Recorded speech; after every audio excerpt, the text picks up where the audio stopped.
2024 বিহুৰ সিজন চলি আছিল আমি যেটো এখন হোটেলতে আছিল দাদা আমাৰ ওচৰলৈ আহিছিল অলপ খঙত আহিছিল আহি পেলাই মানে এটা ইস্যু ওলাইছিল যে পেমেন্টৰ লৈ পেলাই মেল সিঙ্গাৰৰ পেমেন্টক লৈ পেলাই ইস্যু ওলাতে তেতিয়া দাদা মানে খঙতে কৈছিল যে পইচা পাতিবোৰ হিয়তে কিনো কৰি আছে নাজানো মই কালি মোবাইলটো ভাঙি পেলালো নহয় মোৰ কিয় ভাঙিলা তেতিয়া হৰুতে কৈছিল যে মোৰ 3 বছৰ হল হিয়তে একো হিচাপ দিয়া নাই আৰু 5 কোটি টকা মোৰ একাউণ্টত নাই তেনেকৈ কৈছিল আৰু মই তেতিয়া খুদিছিল দাদা কিয় আপুনি যেতিয়া খুদিছিল তেতিয়া কি বুলি কয় সিদ্ধাৰ্থে তেতিয়া কৈছিল যে কি কব একো নকয় কোট মই যেতিয়া খুজু তেতিয়া পইচা নাই বুলি কয় যে কোট কি কৰিলে মোৰ পইচা নাজানো এনেকৈ বুলি কৈছিল মানে গতিকে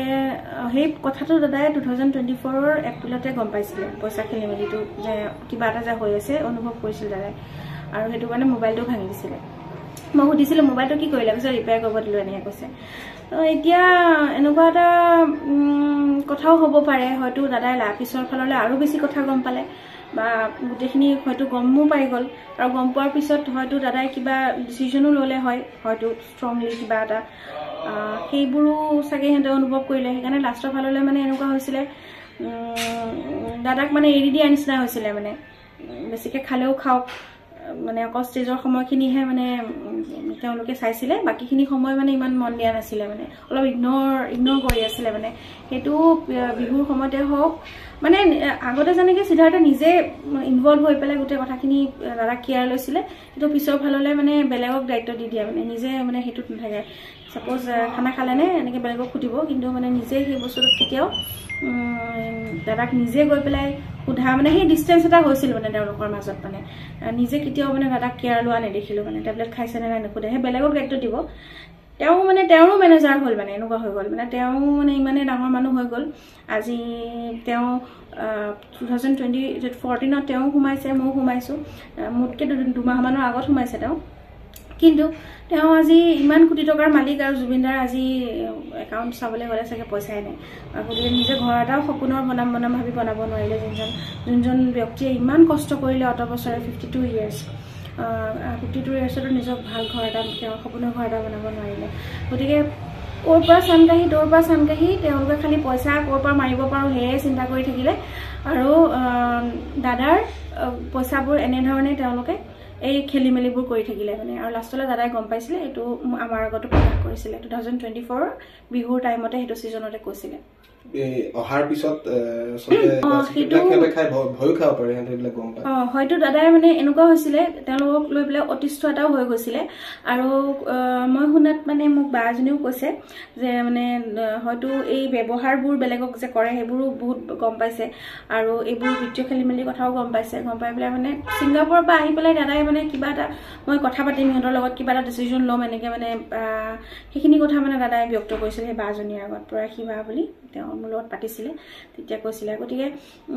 সেই বস্তুখিনি তেওঁলোকে গম পাইছিলে যে এদিন নহয় এদিন ধৰাত পৰিমে কাৰণ কি যিমান চুৰ কৰিলো চুৰ এদিন ধৰাত পৰিবই আৰু ইমান টকা তেওঁৰ কৰ পৰা আহিলে তেওঁ প্ৰত্যেকটো সিজনত গাড়ী কিনে আৰু নিজৰ নামত নিকিনে কিন্তু হেতু ভুল ধাৰণা মানুহৰ নিজৰ নামত নিকিনে হি হয়তো কিষাণৰ নামত কিনিব হয়তো বেলেগৰ নামত কিনিব কিন্তু তেওঁৱে গোটে বস্তু কিনি চলাই থাকে ফৰচুনাৰ কিনিছে তাৰ ফৰচুনাৰখন তাৰ নিজৰ ইমান টকা হিটো 3 বছৰ আগলৈকেতো এজন এমপ্লয়ীহে আছিল টিম মেনেজমেন্টৰ হে এমপ্লয়ী হিচাপে হি এটা স্যালাৰি পায় হে স্যালাৰিটো ইমানো নহয় যে তেওঁ মানে ইমান ধনী হৈ যাব ইমান কপককে গতিকে নিশ্চয় এটো খেলিমেলি আছে আৰু আজিলৈকেতো আমি বেণ্ড মেম্বাৰটো বাদে গুটি জুবিনদাও গম পোৱা নাছিল যে এখন শ্ব কিমান টকা থাকে গতিকে হয়তো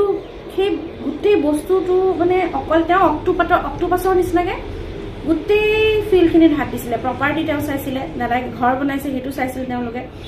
মেনেজমেন্ট তেওঁলোকে চাইছিলে ইনোগ্ৰেচন যদি কৰে মানে ফাইনেন্স খিনি চাইছিলে ইচ এণ্ড এভৰিথিং ঘৰৰ আনকি বজাৰ পাতিও চাগে আনিব লগা হলেও চাগে সেইখিনিও চাগে তেওঁলোকেও সেই মানুহৰ হতুৱাই কৰাইছিলে মানে তেওঁৰ এজন মানুহ তেওঁ নাথাকিলেও তেওঁৰ এসিস্টেন্ট কিটা কোনোবা এটা হলেও কোনোবাক মানে ৰখাই থৈ দিয়ে মানে কোন আহিছে কোন নাই খবৰ দি থাকে মানে ভাল মানুহ কেটাক মানে ওচৰ পাজৰ আহিব নিদিয়ে যদি তেওঁলোকে বেয়া পাৱা মানুহ কোনোবা এজন আহিছে ইমিডিয়েট ফোন কৰি কৈ দিব মানে অমুক আহিছে দেই ফোন কৰি মানে জনাই দিয়ে মানে গতিকে সেই তেনেকুৱা কিছুমান কথা হৈ আছিলে হেতু কাৰণে সব বাতৰিও গৈছিলে লাষ্টলৈ দাদাৰ কাৰণে নহয় তেওঁলোকৰ কাৰণে অলপমান দাদাক এটা আঁতৰি আঁতৰি আছিলে মানে। আৰু দাদা সেই লাষ্টত সেই ক্ৰিমিনেল মাইণ্ডেড মানুহখিনিৰ মাজতে থাকিলে আচলতে। আৰু সেইটো কাৰণে অকলশৰীয়া অনুভৱ কৰিছিলে আৰু লাহে লাহে অনুভৱ কৰিছিল দাদাৰ গাটো বেয়া হৈ হৈ আহি আছিলে। সেই বস্তুখিনি তেওঁলোকে দেখা নাছিলে নেকি চকুৰে ইমান দিন মানে লগত থাকি পেলাই। এটা মেডিকেল টিম ইয়াতো লাগিছিল আচলতে, ইয়াত তালেতো লাগিছিলে। শ্যামকানু মহন্তে জানি পেলাইও ইমানখিনি কেলে মানে ব্যৱস্থা নকৰিলে, ইমান ডাঙৰ মানুহজন লগত লৈ গৈছে সিহঁতে, বা সিদ্ধাৰ্থে কিয় ব্যৱস্থা নকৰিলে, শ্যামকানু মহন্তই কিয় ব্যৱস্থা নকৰিলে। মেডিকেল টিম এটা আইলেণ্ডত লৈ গৈছে, এটা আইলেণ্ড য'ত মানে চাৰিওফালে পানী। সেই আইলেণ্ডটোত মেডিকেল টিম এটাৰ কিমান এটা ইম্পৰ্টেঞ্চ আছিলে সেইটো তেওঁলোকে ফিল নকৰিলেনে। গোটেই বস্তুখিনি চালি জাৰি আমি গম পাইছোঁ ইয়াতে হয়তো কালপেবল হোমিচাইড হ'ব, উইচ ইজ এমাউণ্টিং টু মাৰ্ডাৰ। আৰু তাত য'ত ইণ্টেনশ্যনটো আমি দেখিছোঁ, বিত্তীয় খেলি মেলিয়ে হওক বা এইটো, আৰু যেতিয়া আমি ইগনৰেঞ্চটো দেখিম তেতিয়া ইগনৰেঞ্চটো দেখি পেলাইও গম পাইছোঁ আমি যে তেওঁলোকৰ গাফিলতি হওক বা যিকোনো হওক সেইটো নেগলিজেঞ্চৰ কাৰণে ডেথ হওক বা কালপেবল হোমিচাইড হওক, মুঠতে তেওঁলোকে ৰেছপনচিবল হয়। আৰু মেইনলি ৰেছপনচিবল হ'ল আছাম এছ'চিয়েশ্যনৰ মানুহখিনি। তেওঁলোকে এতিয়ালৈকে কিয় অহা নাই? আৰু তন্ময় ফুকন আৰু এজন আছিলে তালুকদাৰ বুলি, নামটো কি আছিলে তালুকদাৰ, তন্ময় ফুকন আৰু অভিমন্যু তালুকদাৰ, এই দুজন ব্যক্তি একদম সোনকালে আহিব লাগিছিলে। তেওঁলোকে ইমান কিয় ভয় কৰি আছে মই সেইটো বুজি পোৱা নাই। তেওঁলোকে হয়তো নিশ্চয় কিবা এটা কথা লুকুৱাই আছে বা তেওঁলোকে ভয় খাইছে কিবা কথা, সেইটো কাৰণে অহা নাই। কিয় অহা নাই? যদি তেওঁলোক ইমানেই মানে নিৰ্দোষী, তেওঁলোকে নিজে আহি পেলাই এছ আই টিৰ ওচৰত দাদাক ইমানেই যদি ভাল পায়, দাদাক পাৰ্টিৰ কাৰণে যদি দাদাক অকল কি সেইখন সময় পালে হৈ গ'ল নেকি? তেওঁলোকে গোটেই বস্তুটো প্লেন কৰিছে। গতিকে তেওঁলোকে কিয় প্লেন কৰিলে, কেলে ছিংগাপুৰত গৈ পেলাই দাদা গান গাবলৈ যোৱা মানুহজন কেলে সেইখন প্লেনিং কৰিব লাগে? সিহঁতে এই মানুহজনক পানীলৈ যাবলৈ কেলে তেওঁলোকে দিলে? এজনো জ্ঞানী ব্যক্তি নাছিল নে চিজাৰ অহা মানুহজনক যে পানীত নামিবলৈ দিব নালাগে? সিদ্ধাৰ্থে আৰু শেখৰে নাজানিছিলে নে? মানে নাম ল'বলৈ বেয়া লাগে এতিয়া, ইমানেই খং উঠিছে তেওঁলোকৰ ওপৰত।